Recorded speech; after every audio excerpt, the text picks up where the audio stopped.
नमस्कार, प्रादेशिक समाचार के साथ मैं आराधना कुमारी। प्रधानमंत्री नरेंद्र मोदी के 15 सितंबर को झारखंड आगमन को लेकर तैयारियां तेज हो गई हैं। केंद्रीय कृषि मंत्री और झारखंड भाजपा के विधानसभा चुनाव प्रभारी शिवराज सिंह चौहान ने जमशेदपुर में प्रधानमंत्री के सरकारी कार्यक्रम की तैयारियों का जायजा लिया।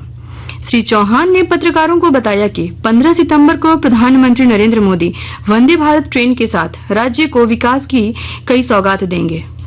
हमारे प्रधानमंत्री माननीय नरेंद्र मोदी जी यहाँ 15 तारीख को पधार रहे हैं। वंदे भारत ट्रेन की सौगात जमशेदपुर को मिलने वाली है, झारखंड को मिलने वाली है और उसके साथ साथ 1,13,000 से ज्यादा मकान झारखंड के ग्रामीण गरीब बहनों और भाइयों को मिलने वाले हैं। प्रधानमंत्री जी का संकल्प है 3 करोड़ मकान बनाने का।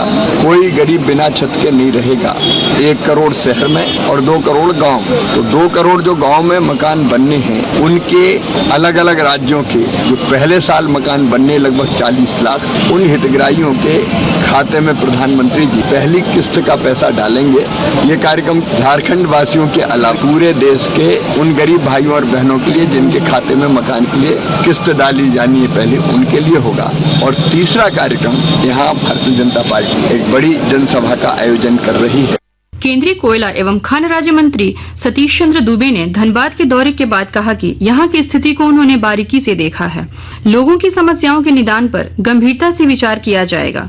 श्री दुबे ने दावा किया है कि झारखंड में होने वाले विधानसभा चुनाव में इस बार राज्य की जनता बदलाव का मन बना चुकी है। स्थापित लोगों की जमीन का मामला, भूमि अधिग्रहण का जो मामला चल रहा है, जमीन के बदला में नौकरी, सारे तमाम जो कमियां थी, जो अच्छी थी, सबको हमने देखा है। और यहाँ बताने से बहुत कुछ नहीं होता है। हमने जितना आवेदन मिला है सबको जाने के बाद पढ़ेंगे, उसमें क्या सुधार हो सकता है, उसका बेहतर सुधार का प्रयास करेंगे। झारखंड की जनता मन बना चुकी है बदलाव का। झारखंड में सरकार बदलेगी। इधर कांग्रेस के झारखंड प्रभारी गुलाम अहमद मीर ने दावा किया है कि राज्य में फिर झामुमो कांग्रेस गठबंधन को पूर्ण बहुमत मिलेगा।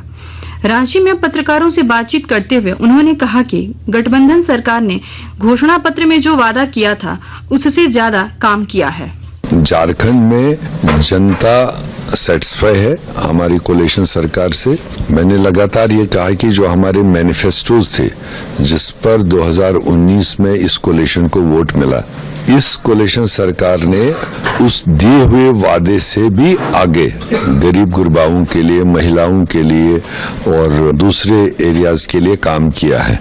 तो मेरे ख्याल से अभी तक जबरदस्त रिस्पॉन्ड माना जा रहा है, लोगों का आकर्षण है और ऐसे में बौखलाहट तो भाजपा की रहेगी।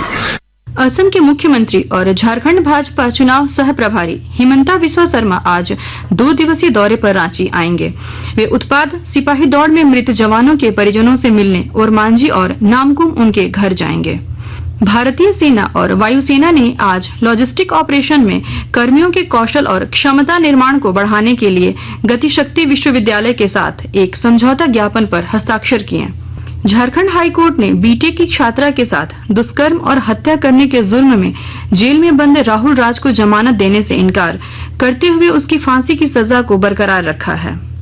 अदालत ने आज उसकी अपील याचिका खारिज कर दी। राहुल राज को रांची सीबीआई के स्पेशल कोर्ट ने फांसी की सजा सुनाई थी, जिसके खिलाफ उसने हाईकोर्ट में याचिका दाखिल की थी। बोकारो जिले में राज्य सरकार के विश्वविद्यालयों में पठन पाठन की हालत खराब है। इसकी जानकारी दे रहे हैं हमारे संवाददाता। बोकारो जिले में राज्य सरकार के विद्यालयों में पठन पाठन का हाल बुरा है। जिले में लगभग 2 दर्जन से ज्यादा प्राथमिक विद्यालयों में सिर्फ एक ही शिक्षक हैं। एक ही शिक्षक पर 8वीं तक के बच्चों को पढ़ाने की जिम्मेवारी है। अखिल झारखंड प्राथमिक शिक्षक संघ के महासचिव राममूर्ति ठाकुर ने कहा है कि एकल शिक्षकों का समय गैर शैक्षणिक कार्यों में ही निकल जाता है। उन्होंने झारखंड सरकार से इस बाबत गंभीरता पूर्वक विचार करने की मांग की है। मनोज कुमार, आकाशवाणी समाचार, बोकारो। देवघर में इन दिनों डेंगू का प्रकोप बढ़ गया है। देवघर सदर अस्पताल में हर दिन औसत 8 से 10 डेंगू के मरीज पहुंच रहे हैं। हालांकि डेंगू के लिए देवघर सदर अस्पताल पूरी तरह से तैयार है। देवघर अस्पताल के उपाध्यक्ष डॉक्टर प्रभात रंजन ने बताया कि हर दिन अस्पताल में डेंगू के मरीज बढ़ रहे हैं, लेकिन प्लेटलेट जांच के साथ साथ अन्य दवाइयां देवघर सदर अस्पताल में मौजूद हैं। इसके साथ ही आकाशवाणी रांची से प्रादेशिक समाचार का ये बुलेटिन समाप्त हुआ। नमस्कार।